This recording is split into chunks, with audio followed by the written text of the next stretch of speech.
dimineața, dragilor! Bine dimineața! Bună ziua sau bună seara! Cred că o să vedeți ceva mai pe seară clipul oricum. Nu este chiar dimineața nici la mine, este deja ora 12. Pitica mea are treabă cu pensulele. Sunt spălate. Iar eu, în primul rând, vreau să vă arăt două calendare pe care trebuie să le mai desfacem și tare aș vrea să-mi spuneți voi pe care să vreți să-l desfacem primul. Și îl am o dată pe acesta de la Picking Daisy, care are două cutii înăuntru și habar n-am ce, pentru că nu era nu dădeau niciun indiciu atunci când am luat despre ce ar fi înăuntru. Și mai avem unul de la Makeup Obsession, anume acesta, Final Countdown. Deci, vreau să alegeți voi care este următorul calendar pe care probabil că o să-l desfacem în ziua 18 sau 19. Vom vedea, s-ar putea ca în ziua 18 să vă arăt cum am decorat totuși casa și în ziua 19 să desfacem un prim calendar. Încă un calendar. Da, aici o să se vadă urât, așa că trebuie să mergem. Și am aici comanda de blugi, care am rămas datoare de ieri să vă arăt. Așa că vă arăt astăzi. Eu fug așa prin cameră. Și celălalt pachet despre care vă ziceam, de la Notino, să pun un pic pe stop să-l iau de aici. Iată pachetelul de la Notino cu ceva special care chiar vreau să vă arăt. Și mă gândesc acum pe unde să vă pun să fie mai ușor. Totuși cred că aici o să vă arăt, dar trebuie să mă duc să aduc ring light-ul de jos ca să am pe ce pune telefonul, așa că ne vedem imediat. Bun, am revenit. O să vă arăt în primul rând, dacă nu v-ați luat încă bomboane de pom sau căutați ceva mai deosebit, am găsit la Lidl aceste două tipuri de... Aoleu, asta mica mea deja vrea să mute camera. Nu e voie. Aceste două tipuri de bombonele și aveți acestea așa în formă de glob, le zic eu, sau de, cum îi zice, con? Da, în formă de con de brad. Să vă dau mai așa cumva, că acolo nu e cel mai drăguț din cameră. Bun, așa. Deci astea așa în formă de con, diferite culori. Sunt la vreo 5 lei, 49 sau 5 lei. Iar astea sunt în formă de inimioare. Haideți să le și desfac. Să vi le arăt de fapt. Dacă tot vorbim de ele, nu? Apa. Ia. Cam așa arată acestea, cu diferite chestii pe ele. Astea sunt cu brăduți și ce-mi place este că au deja, mă că să văd că s-a rupt, așa că probabil că o să legăm, dar au cumva deja alțișoara și ce mi se pare super, super de gust. Nu e rupt, că de fapt trebuie să o legăm noi, acum mi-am dat seama. Iar celelalte, da, trebuie să le legăm noi în partea de sus. Iată, conurile. Mi se pare destul de drăguțe și altceva față de orice ai mai găsi și îmi place că am și cu turcoaz, v-am zis că bradul va fi turcoaz cu alb, deci astea le găsiți la Lidl, la stand-ul cu Favorina, cu toate acele chestii foarte drăguțe de Crăciun pe care le au ei de Crăciun și cred că și de Paște, dacă mi-am amintesc bine. Bun, trecem la pachetul cu blugi și o pereche sunt o dezamăgire totală, pentru că acolo sunt de pe factcool.ro. În primul rând au venit super, super greu, adică în mai bine de 20 de zile, cred, 3 săptămâni sau poate mai mult, nu știu exact, dar o să mă uit și eventual vă las pe aici scris. Și asta mica mea e cu mâna pe telefon. Și în al doilea rând, ei aveau măsurători pe site și nu se prea potrivesc, pentru că eu am vrut să iau soțului meu M, pentru că am zis că aia ar fi mărimea, și am luat L pentru că după măsurătorile pe care le dădeau ei pe site ar fi fost bun L, măsurându-i eu o pereche de blugi de acasă, iar cei pe care i-am măsurat astfel sunt super, super mari, lași pe mami în pace. Și sunt, iată, aceștia. În primul rând că pe site în poză, și o să vă atașez o poză, nu par să fie cuturul lăsate, ăștia sunt clar cuturul lăsat, din punctul meu de vedere. Mă uit că asta mica mea se tot joacă aici.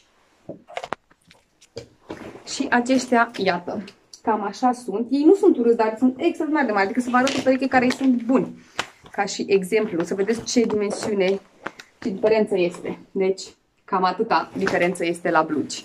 Deci, ăștia Și pe site, nu știu dacă am văzut sincer, dacă erau partea asta așa neterminați. Mă rog, știu că se poartă, dar soțul meu nu e genul. Sunt extraordinar de mari aici, chiar dacă ar fi cu turul lăsat și sunt foarte, foarte strâmți pe picior. Așa că ăștia sunt o mare dezamăgire, cu toate că erau printre preferații pe care le alesese soțul meu. Pe ăștia i-am ales eu pentru el. El și-a alesese doar cei albaștri și mai am o pereche gri. Pe ăștia am ales eu și sunt destul de drăguței și sunt în mărimea 31. Apropo, cei albaștri sunt în mărimea 33, pentru că după dimensiunile date de ei, aia era mărimea care ar fi trebuit. Cam așa sunt aceștia.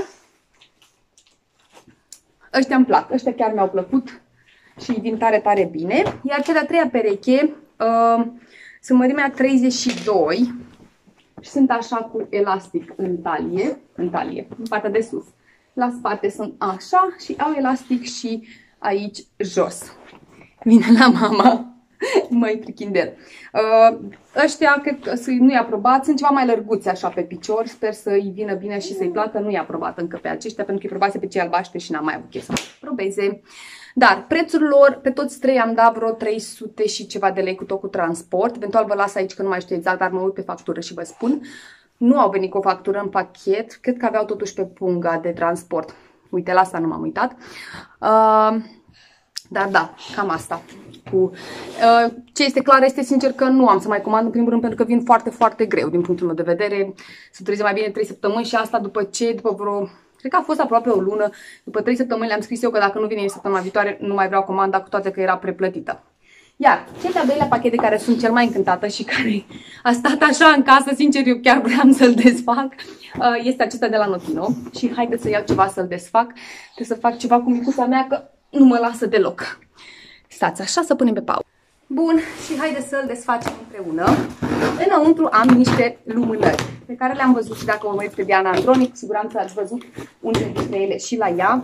Le-am tot pus în coș și la Notino îți rămân acolo mult și bine. Vine foarte bine ambalat, ca să vă arăt interiorul, iată. Pentru că sunt 4 bucăți. Mai exact, sunt ceva mai scumpe, dar am foarte mare așteptări de la ele. Iată, vin așa, fiecare într-o din asta separată. Nu știu ce să mă mai fac cu micuța, să pot să vă arăt. Dar haideți să încercăm. Astea chiar am vrut să le desfac cu voi. Deci vin așa. The World's Best 3-Week Candle Guarantee. Deci cumva, hai să vedem cum se desfac.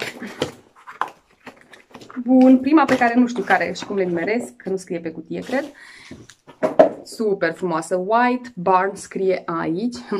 Iată, vă arăt tot de prin spate. Așa arată prima lumânare. Mahogany Tea Wook. Scented candle made with essential oil. Deci sunt făcute cu uleiuri esențiale. Asta mă face să cred că miros foarte bine și... am luat o lumânare care miroase de genul ăsta de la... Nu chiar atât de parfumat, de la Pepco. Miroase fain tare. Oare ce are? Tea Wook, nu știu exact ce înseamnă. Mahogany, Black Teak Wood, Dark Oak, Frosted Lavender. Deci are lavandă și celelalte ingrediente, sincer, pentru că nu scrie în română, o să vă las aici afișate, că nu-mi dau seama, sincer, dar mamă cum miroase. Ești curioasă cum o să se difuzeze aroma și se închid super bine pentru că au... Da, a fost un accident, micuța a închis camera. Vă ziceam că au așa garnitură interior, așa că se închid foarte, foarte bine și o să le pun înapoi în astea, că s-ar putea să mai fac din ele cadou. Ia să vedem pe cea de-a doua. La fel, ne scrie aici. Haideți să vedem pe care am nimerit-o. Ok. Ambalajele sunt de nota 10+. Iată cât de drăguț. Asta se cheamă You're the One by Bath and Body Works Scented Candle. Și aici ne scrie Bath and Body Works. Cam așa. Asta e dulce. Toate sunt cu 3 fitile, apropo. Ați să o iau pe micuță, că altfel s-ar putea să ne închidem iarăși camera. Așa. Ăsta e ceva mai dulceag și e cu trandafir, căpșuni și uleiuri esențiale. Deci da. Dulce, dulce. Ăsta e așa și așa, nu e chiar pe gustul meu. Dacă se propagă foarte tare mirosul în cameră, s-ar putea ca soțului meu să nu-i prea placă. Dar vedem. Și mai avem încă 2, poftim. Ei.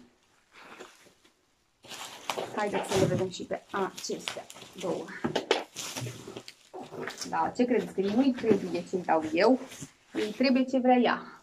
Mă lupt aici cu dânsa și mai avem încă una așa. Sincer, sunt foarte curioasă de toate, dar una în mod special, așa numeresc ultima pe aia ca să vedeți.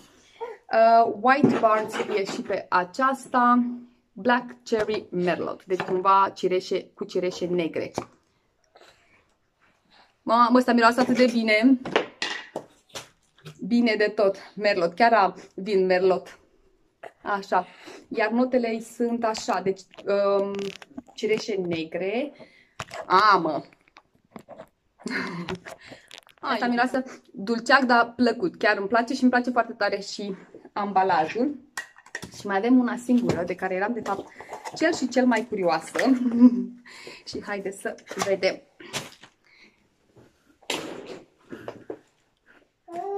Și ultima, și cred că o să fie și ultima chestie pe care o vedeți astăzi în clip, așa mă gândesc cel puțin. Super roz, am mai vrut eu câteva de Crăciun, dar până m-am hotărât au dispărut din stoc. Iată cât de frumoasă, A Thousand Wishes, cred că se cheamă, da. Bath and Body Works ne scrie aici, sunt foarte fain ambalate și este cu șampanie, Crystal Peonies, asta o să vreau să caut, almond migdale, ceea ce știam că o să fie destul de dulce cu migdale. Haideți să vedem. Nu e foarte dulce. Cam așa arată ea. Să știți că nu e atât de dulce cât mă așteptam. Sunt curioasă și ăsta vasul este transparent spre deosebire de celelalte la care vasul este colorat. Este de fapt lumânarea este colorată. Dar e foarte, foarte frumos ambalajul și îl puteți păstra după, mai ales că au și capacul cu acea garnitură și deci o să stea foarte bine capacul dacă îl folosiți pentru diferite ingrediente, ceea ce mă gândesc eu să fac. Bun, dragilor, asta este ce am vrut să vă arăt astăzi. O să o iau pe asta mică, că a fost o bătaie de cap aici, să pot să filmez ceva. Nu știu sigur dacă mai avem ceva astăzi pentru voi. Este cea de-a 17-a, da, zi de vlogmas și, sincer, mă gândeam că mai sunt câteva zile bune, vreo 7, în care trebuie să filmez. Mai avem 2 calendare advent, ziua micuței pe care v-am zis că o facem pe 25 și în rest încă nu am idee despre ce o să fie, dar ați văzut și în clipul de ieri, a fost neașteptată vizita în Carrefour și am zis că trebuie să vă arăt ce găsiți acolo. Poate fac o vizită la Pepco cel nou zilele astea să vedem cum mă încadrez cu timpul și cu micuța, dar da. Dacă nu ne mai vedem astăzi, atunci vă mulțumesc că ați fost și astăzi alături de mine. La fel un clip puțin mai scurtuț, dar la obiect și cumva cu ultimele lucruri și retușuri înainte de sărbători. Astăzi, de seară, vor veni niște prieteni, așa că trebuie neapărat să fac curat. Nu că vin ei, dar vrem să facem prad un living și atunci vreau să fac o curățenie amănunțită în living. Mâncare am făcut ieri dimineață. I-am făcut micuței niște lapte cu griji pentru prima dată și n-a fost prea încântată. Așa că nu știu dacă îi mai facem altă dată. Dar mai dați-mi ceva idei ce să-i fac, că nu mai știu ce să-i fac de mâncare, sincer vă zic. Da, asta este, vă mulțumesc, aveți grijă de voi și dacă nu ne mai vedem astăzi, ne vedem mâine, cu siguranță pe 18 decembrie. V-am pupat, dragilor, să aveți grijă de voi. Mi-am amintit ceva, apropo, ca să totuși să pot să vă adaug la urmă, faceți abstracție, v-am zis că trebuie să fac curățenie. O să vă las la urmă un mic clip de azi dimineață cu micuța mea. Am râs atât de tare, oricum nu o să pun nicio melodie pentru că vorbesc eu ceva pe fundal, dar am râs grozav. E super, super, super simpatică, am fost de dimineață și iată, mi-a deschis televizorul, că era închis. Ia, e aici pe pat. Ia uite, prințesa. Dar a fost atât de dragă, trebuie să vă arăt. E comică rău, are niște chestii care le face atât de comică. Și aseară s-a culcat la ora 12, nu știu ce să mă mai fac cu ea, să nu se culce atât de târziu. Ea la ora 10 dormea de mult de regulă, dar în ultima vreme nu știm care-i treaba. M-am schimbat un tricou pentru că este foarte cald în casă. Da, bun, asta vreau să vă mai zic pentru că o să vă las la final acel scurt clip pe care l-am făcut astăzi dimineață, să vedeți ce face asta mică a mea mai nou, care acum și ca săptămâna viitoare face anul și da, merge, apropo, să știți, a început să meargă foarte, foarte bine. Da, mulțumesc, nu se mai vadă mama, nu? Bun, haideți, vă las în compania micuței și noi ne vedem mâine pe 18, pa, pa!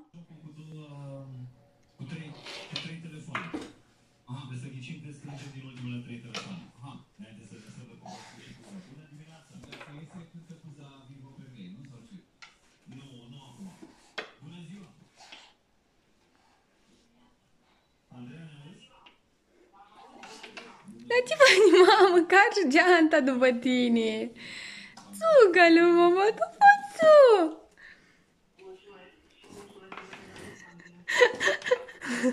Țuculina! Pupușa mea! Hei! Tu fă, mamă, carci geanta?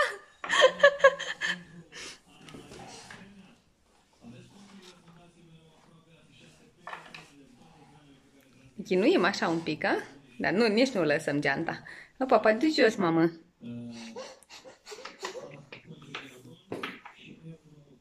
Măi, dar sunt și deșteaptă, pun geanta o scară mai sus. Așa, ca să fie ușor. Șmecheroi. Ușor, ușor, că nu te ia mama, ha. Te lasă să urci, știu că îți place să urci scările, ha. Ține acolo, du iubita mea, tu. Apupi-te-o la acolo să te ajute mama? Nu, dar tu te descurci, nu te ajută mama, că tu ești fată tare descurcăreață.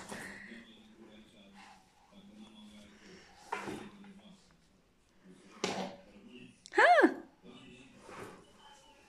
Așa, bravo! Țucă! Nu mai pot, ești belea, mamăi! Ce belea, mamăi! Ușor, ușor, ușor!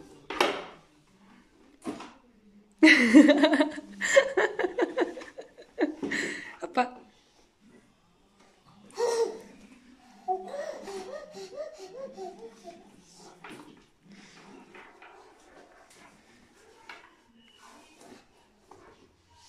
Hai, hai!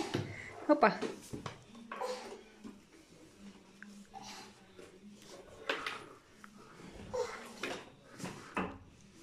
Hai zi, hai sus, hai! Gata, am ajuns la etaj! Bravo, fata mea, bravo! Ești o descurcăriață la mama! Bravo, iubita mea! Du-mi acolo de pitic tu!